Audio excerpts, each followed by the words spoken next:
Olá, galera! Vamos então começar a nossa revisão de Sociologia. Nós tivemos um encontro aí, uma reunião pelo Zoom, mas infelizmente a gente não conseguiu que todo mundo entrasse lá em conexão. Então vamos à nossa aula aqui mesmo, no nosso bom e velho quadro, dando uma revisada nas últimas 4 aulas. Se liga aí! Vamos começar então falando sobre as 3 revoluções muito importantes que acabaram culminando no surgimento da sociologia. Por quê? Tanto a Revolução Científica, que tudo a ver com ciência, né?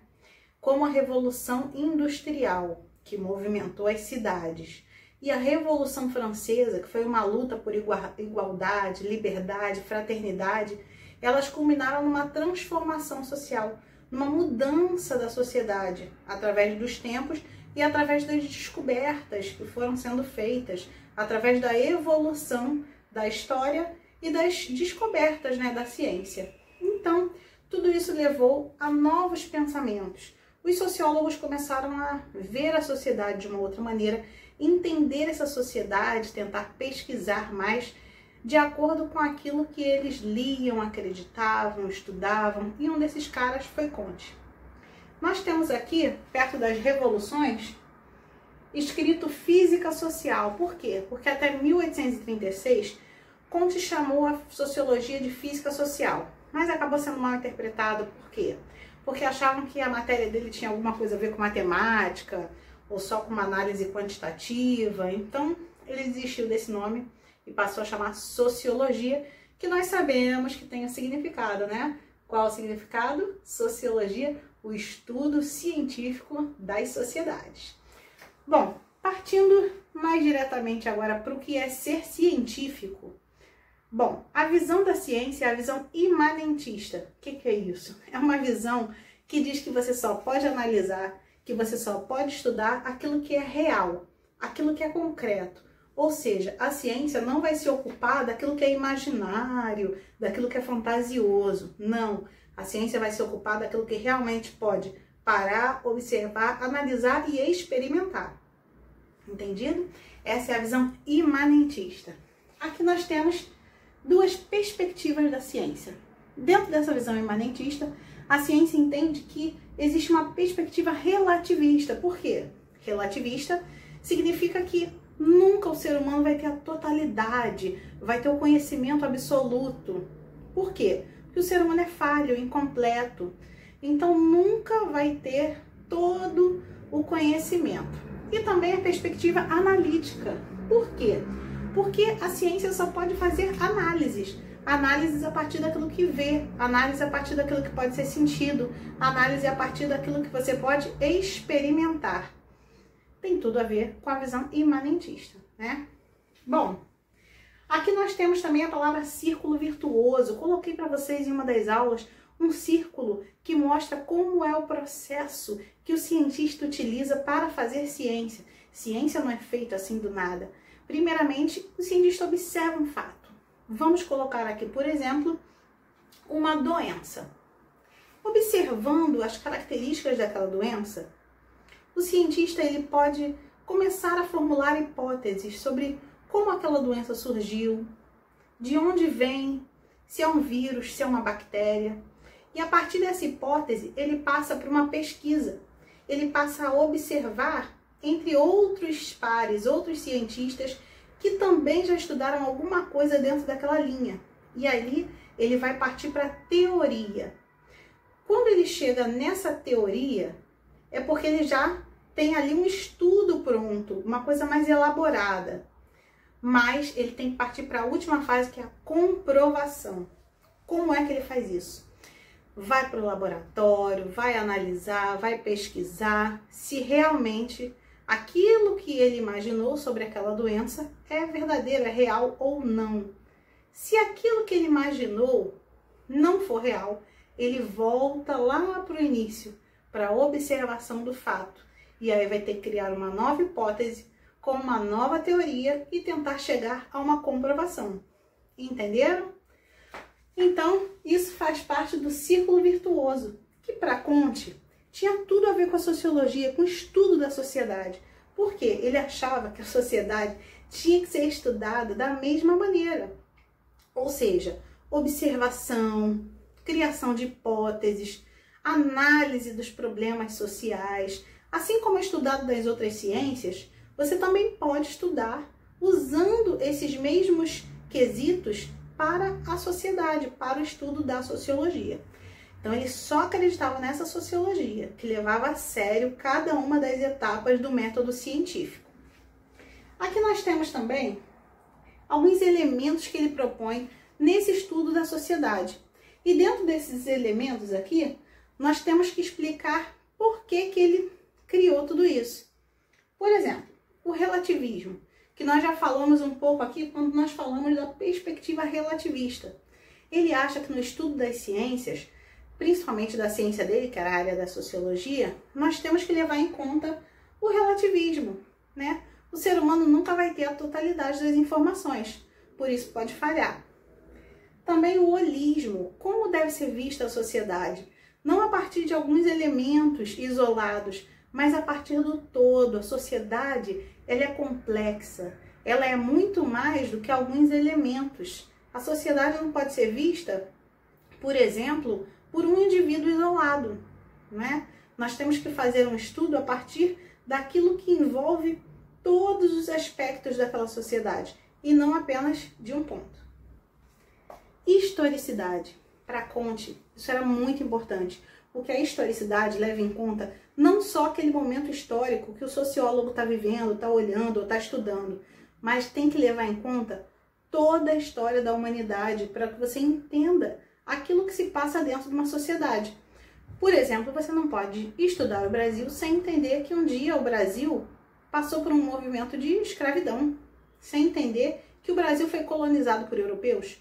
Então você precisa levar em conta toda a história de uma sociedade para entender, às vezes, uma pequena particularidade.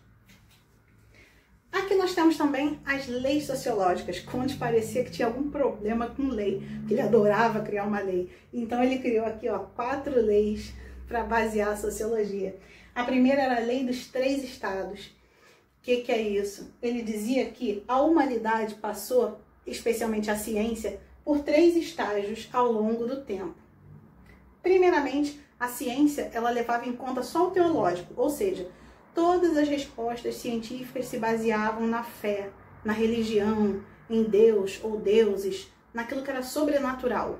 Depois, com o passar, com o evoluir da história, o ser humano chegou a uma fase que ele chamou de metafísica, uma fase em que se usava a razão, que tentava se usar a filosofia, o pensamento racional para responder a algumas questões, mas ainda assim não era uma fase ideal, porque o ser humano ainda usava coisas muito abstratas, como se ele estivesse dando vida para coisas que não têm vida, que são inanimadas. Então Comte também achava que essa ainda não era a perfeita etapa, né, da ciência. E finalmente ele cita a positiva, que é a etapa em que as pessoas param de perguntar por que isso acontece, por que aquilo acontece, mas começam a perguntar como acontece. E começam a investigar dentro da ciência, das leis naturais, as respostas para os fenômenos. Ou seja, começam a aplicar essa visão imanentista, começam a aplicar essas perspectivas, começam a aplicar o círculo virtuoso das ciências para chegar a uma resposta, para entender como algo veio a acontecer. A lei da classificação das ciências nós também já vimos. A lei da classificação das ciências, para Comte, tá? Dentro da teoria dele, existiam ciências que já tinham chegado à fase positiva, ou seja, chegaram primeiro que as outras na corrida para chegar nessa evolução aqui dos 3 estados. Teve uma sequência, né? Como se fosse primeiro lugar, segundo lugar, terceiro lugar. E para ele era o seguinte: primeiramente, a matemática chegou ao estado positivo, depois a astronomia, depois a física, a química, a biologia, depois ele com a sociologia e depois dele a psicologia positiva. A lei dos 3 estados práticos.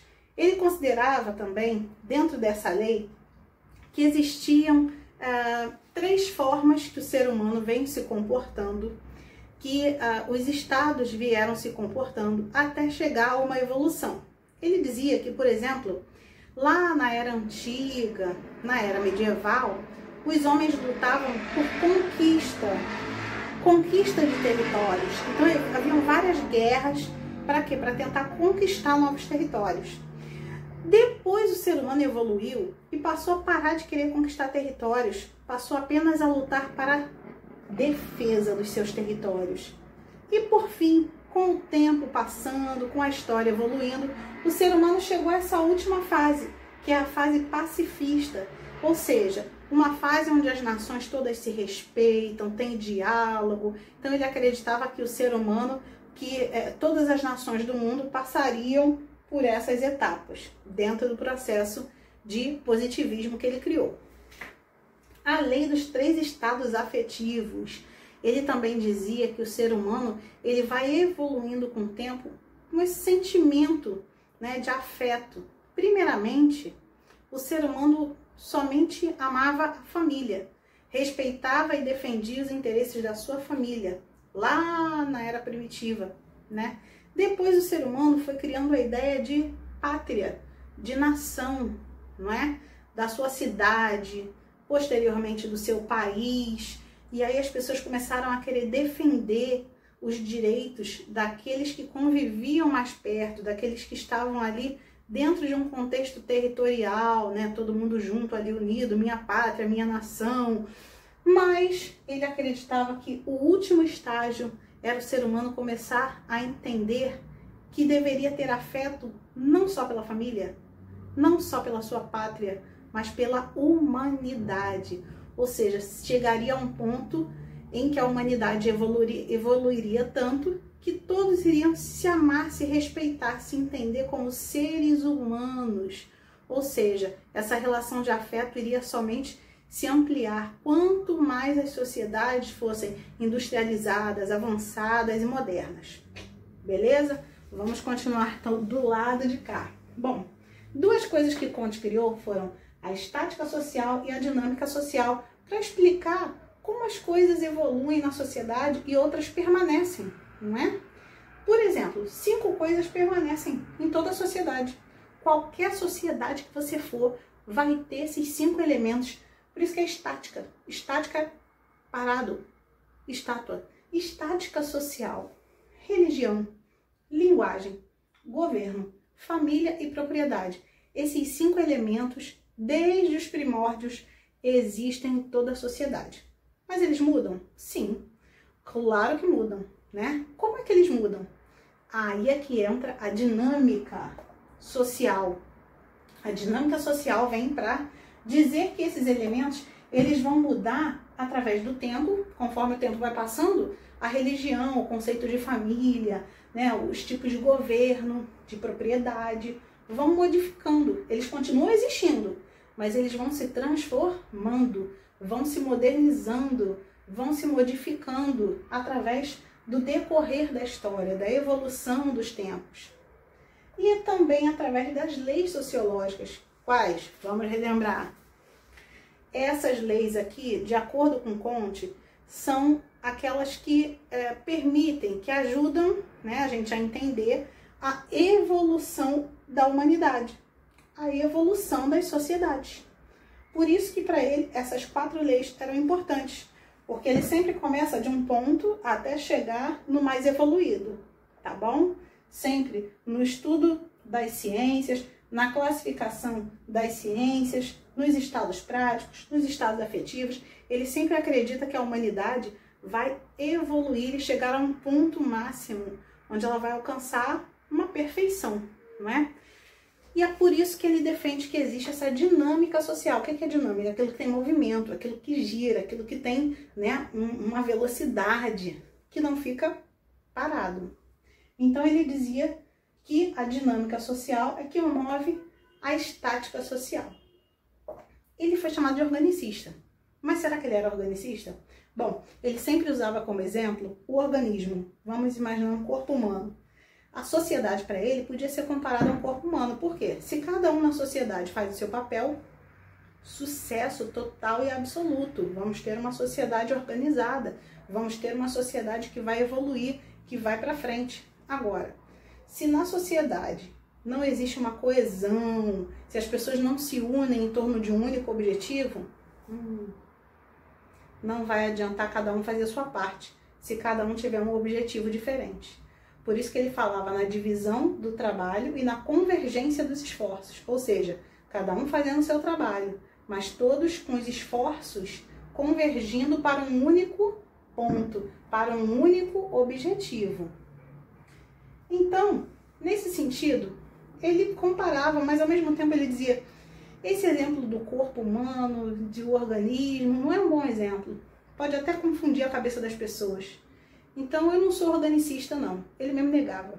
Dizia que não era organicista. Mas, ainda hoje, alguns sociólogos chamam Comte de organicista.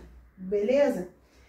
Críticas às sociedades. Podemos fazer críticas às sociedades? Bom, para Comte era o seguinte. Nós não podemos chamar uma sociedade de certa ou errada, porque cada uma tem a sua cultura, o seu jeito de ser. Então nós não podemos chegar numa cultura diferente, eu não posso chegar na China e dizer, ai que absurdo, olha as coisas horríveis que eles comem, são horríveis para mim, são estranhas para mim, mas para eles é algo milenar, cultural, muito comum. Então nós não podemos julgar como certo ou errado. O que nós podemos criticar numa sociedade é se a sociedade ela não avança de acordo com o tempo histórico em que ela está inserida. Por exemplo, ele criticava a França porque achava que a França ainda estava numa época que não devia estar, ainda muito ligada à guerra, sabe? A querer conquistas, a querer, sabe, ser militarizada. E ele achava que uma sociedade devia ser mais industrializada e menos militarizada para ser avançada, para ser considerada assim moderna, positiva. Valeu? Então, para Comte, a gente só pode assim criticar uma sociedade se é uma sociedade que, apesar de todos os esforços para ela avançar, apesar de ela estar vivendo num momento que está todo mundo indo para frente, ela continuar atrasada, ela continuar oprimindo os pobres, ela continuar com um sistema de governo não democrático. Para Comte, isso é uma crítica que precisa ser feita às sociedades. Belezinha? Bom, vou deixar um vídeo para vocês falando sobre a vida nas cidades, que é um pouco chocante, porque fala de algumas coisas que realmente a gente às vezes fecha os olhos e não quer ver, mas eu preciso que vocês vejam, ele tem menos de 15 minutos, é um documentário muito rapidinho, um curta cinematográfico brasileiro, e eu sei que vocês vão gostar. Então conto com vocês participando, preenchendo aquele nosso lindo formulário que vai ser baseado nessa revisão. Valeu? Beijos e até a próxima semana.